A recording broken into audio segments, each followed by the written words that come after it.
For more than 20 years, hormone therapy for menopause carried the strongest warning the FDA can put on a medicine. It's called black box warning. It's the same category for things that can quickly kill you. In November 2025, the FDA removed it, most of it. In Europe, there was never that warning. So let's see what that means for the women affected by it. I trained as a medical doctor, and I'm not here to talk you into hormones or out of them. I'm here so you hear what actually happened, what the fear was, where it came from, what changed, and the questions that are worth bringing to your own doctor. This is for you, my dear, if you ever asked about hormone therapy and got a flat no, too risky, or even overheard that, oh, hormone therapy for menopause, that's too risky, no conversation attached. And it's just as much for the woman who read the headline and is too scary to even ask about it. By the end, you'll know the real history, the actual change, and what came off the label and what stayed on it. This is only so that whatever conversation you have next, you're in it and you're informed. To know what changed, you have to know how the fear was built. The fear was not stupid, it was just oversized. And these are different things. In 2002, a very large study named Women Health Initiative was stopped early. The headline that went around the world said hormone therapy raises the risk of breast cancer. And the effect was immediate. Millions of women stopped the treatment. Doctors stopped prescribing. In 2003, FDA put the strongest warning, the black box, on this medicine. Now, there's a fine line that the headline skipped. The women in that study were, on average, around 63 years old. Many of them were 10, 15, maybe 20 years into their menopause when they started this hormone. This is not how the medicines are used in real life. Women start near menopause in their late 40s and 50s. So the breast cancer finding itself, the one that launched the headlines, was not statistically significant. Just let that sit for a second. By the study's own math, that could have been a chance. So the study did answer a question. Mostly a question about starting these hormones late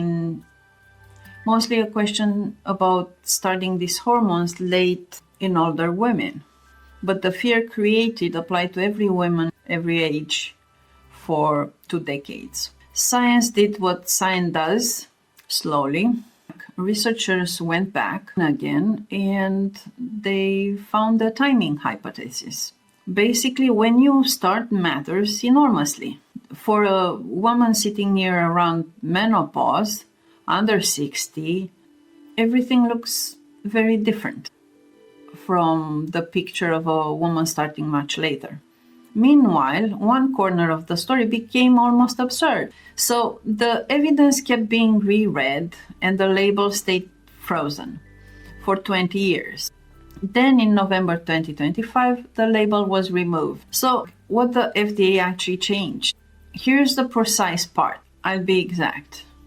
On November 10, 2025, the FDA announced it was removing the black box warnings from the menopausal hormonal therapy products. Specifically, the boxed warnings about cardiovascular disease, breast cancer, and probable dementia. That covers the range of these products combined: hormone therapy, estrogen alone, progesterone, and vaginal estrogen.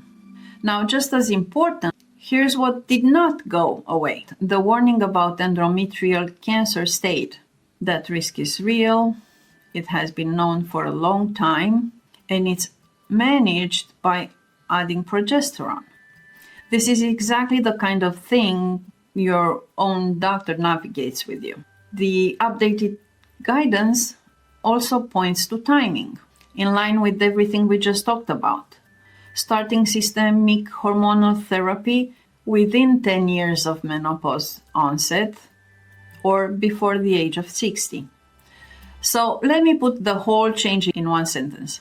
Hormone therapy was not declared as risk-free. The oversized warnings came off, the real considerations remain, and the label now says something closer to what the accumulated evidence says. And if you're watching this from Europe, for all of you who are not from the United States, in Europe this was never the case. Europe never had a black box put in the first place. It was a United States thing, an FDA label. Over here in Europe and in the UK, the information reaches you through the leaflet in the box and through your doctor's guideline, not through a big scary frame on a label. So there was nothing for Europe to remove. European women were never looking at that particular warning. And here's the twist. Europe was already ahead of this. The European guidelines had, for years, been saying what the FDA just got up with.